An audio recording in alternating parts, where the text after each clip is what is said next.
हमारे साथ बात करने के लिए राजस्थान के कैबिनेट मंत्री डॉक्टर किरोड़ी लाल मीणा जी हैं। सर, आपका एक पुराना बयान जो है वो वायरल हो रहा है एसआई भर्ती को लेकर, जिसमें आप कह रहे हैं कि हम ये चाहते थे कि भर्ती को सरकार ही रद्द कर दे। मुख्यमंत्री से अपेक्षा थी, बात भी हुई थी, लेकिन उन्होंने रद्द नहीं किया। तो रद्द तो हो गया, अब उसको क्या छेड़ना। पुरानी बातों से क्या मतलब है। रद्द कर दी ना हाई कोर्ट ने। लेकिन आप चाहते थे कि ये सरकार के लेवल पर ही हो जाए। ये क्या आइडिया दिया था मैंने। मैं तो प्रतिपक्ष में जब था तब भी बराबर गहलोत साहब को कहता रहा, उन्होंने तो कुछ किया नहीं।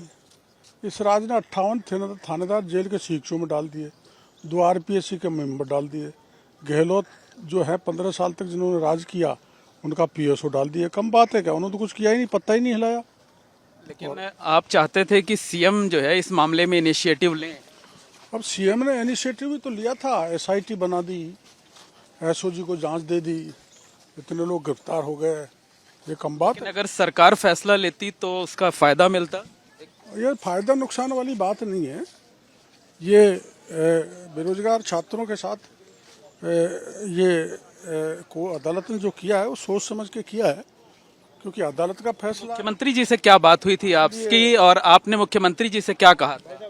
मैंने तो यही कहा था कि भाई इसको विचार करो, रद्द हो जाए। तो उसके बावजूद मुख्यमंत्री जी ने आपकी बात नहीं मानी। ना ना, ऐसा नहीं है।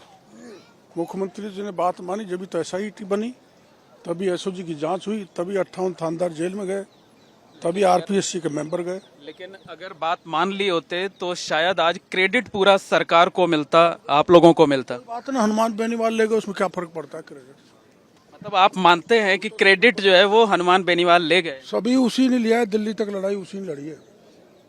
सरकार ही हिला दी उसने जयपुर से वहां तक। लेकिन आवाज तो सबसे पहले आपने उठाई थी। ना ना, हमारी तो आवाज कोई महत्व ही नहीं रखती। हम तो छापे मार मार के पैसे उगाते हैं, उनकी परिभाषा में। लेकिन अगर आपकी बात मान ली होती मुख्यमंत्री जी ने। वो हनुमान बेनीवाल ही नहीं मार रहा तो कोई और क्यों मानेगा। हनुमान बेनीवाल आपकी बात क्यों मानेंगे? मैं उनकी क्यों मानूंगा। नहीं, जो आप तो छोड़ के चले गए नहीं, आपने तो थे जो मैं उसको छोड़ के चला गया। नहीं, लेकिन आपने तो एक जो जिन अभ्यर्थियों के साथ, जिन युवाओं के। मैंने बराबर कल भी बोल दिया, आज भी बोल ही दिया। मैं व्यक्तिगत रूप से इमोशनली, सेंटिमेंटली बेरोजगारी से जुड़ा हुआ था। तब भी मैंने मांग की, अब भी मैंने मांग की, और मैं इस फैसले से प्रसन्न हूँ। अभी क्रेडिट का तो पता चुनाव में लगेगा जी। अभी से क्या अपन कह सकते हैं किसको क्रेडिट मिलेगा। नहीं, वो तो मानते हैं जो बेरोजगार अभ्यर्थी हैं जिनके साथ नाइंसाफी हुई थी, वो तो मानते हैं कि डॉक्टर साहब ने हमारी लड़ाई लड़ी थी।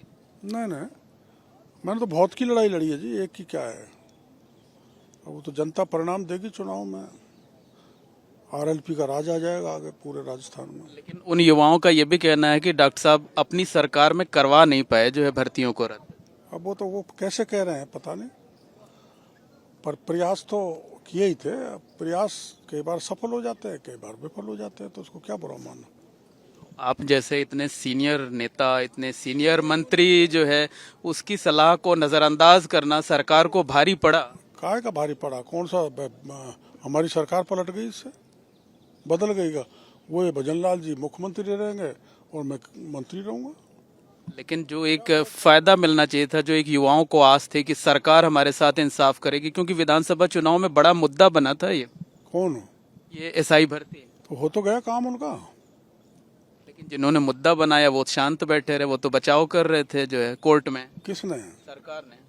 मैं भी तो सरकार का हिस्सा हूं, मैं कह तो रहा हूँ रद्द हो गया जो अच्छा हुआ।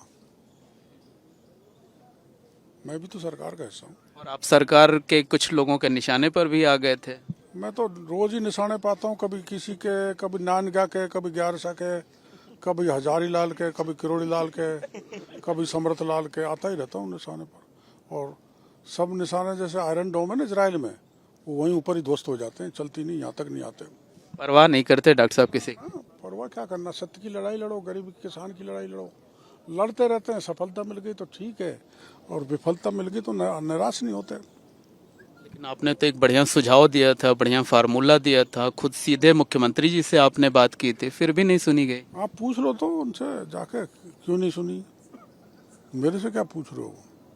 वहां तक तो आप पहुंच नहीं सकते हैं? पहुंच तो सकते हो लेकिन आप पहुंचना नहीं चाहते। और हमारे गांव में कहावत है, गरीब की लुगाई सबकी भाभी, जो आप सब मेरे को पकड़ते हो। सब आप आवाज उठाते हैं, आप बेबाकी से बोलते हैं, आप आवाज उठाते हैं और आप बेबाकी से बोलते हैं, इसलिए लोग सवाल पूछते हैं। नहीं, अपन ने कोई नहीं उठाया, उठाने वालों ने उठाया जी।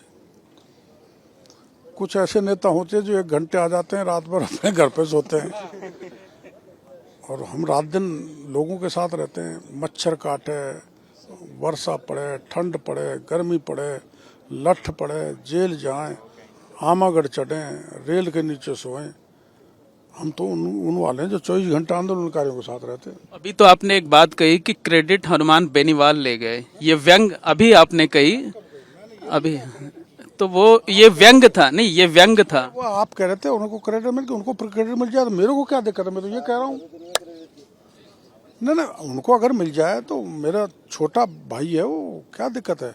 छोटा भाई ताकतवर हो, मजबूत हो तो अच्छी स्थिति है। क्या हम तो वो कह रहे हैं बुढ़ापे आ गए हमारे तो हाथ पैर हिलने लग गए, तो अब वो अगला राज आ जाए, मुख्यमंत्री बन जाए तो डांस कर लेंगे बुढ़ापे में, और क्या करें? कल सरकार की तरफ से, बीजेपी की तरफ से प्रेस कॉन्फ्रेंस की गई, आपको लेकर सवाल पूछा गया, तो उन्होंने कहा डॉक्टर साहब अलग नहीं है हमसे। मैं अलग नहीं होता, अलग होता तो मैं आज कृषि विभाग की मैंने अफसर बुलाए हैं, रूरल डेवलपमेंट के बुलाए हैं, सबकी मीटिंग ली है, सेक्रेटरी एसीएस लेवल के अधिकारी आए हैं। अलग कहूँ, मैं तो सरकार का हिस्सा हूँ। लेकिन पीड़ा तो होती होगी मन में कहीं ना कहीं कि हम सुझाव दे रहे हैं और सुझाव माना नहीं जा रहा। खूब दाल बाटी चूरमा, भजनलाल सूरमा, यहाँ लगा हूँ खूब यार। बहुत बहुत धन्यवाद। ये हैं कैबिनेट मंत्री डॉक्टर किरोड़ी लाल मीणा, जिन्होंने साफ तौर पर एक बार फिर से व्यंग किया है और उन्होंने कहा है कि जिसको क्रेडिट ले जाना था वो क्रेडिट ले गया है। और उन्होंने फिर से दोहराया कि उन्होंने मुख्यमंत्री भजन लाल शर्मा को सलाह दी थी, उनसे रिक्वेस्ट की थी कि भर्तियों को रद्द कर दिया जाए, लेकिन उनकी बात सुनी नहीं गई। तो मंत्री रहते हुए बेबाकी से एक बार फिर से उन्होंने अपनी बात को रखा है। कैमरामैन गोविंद साहू के साथ मोहम्मद मोइन, एबीपी न्यूज, जयपुर।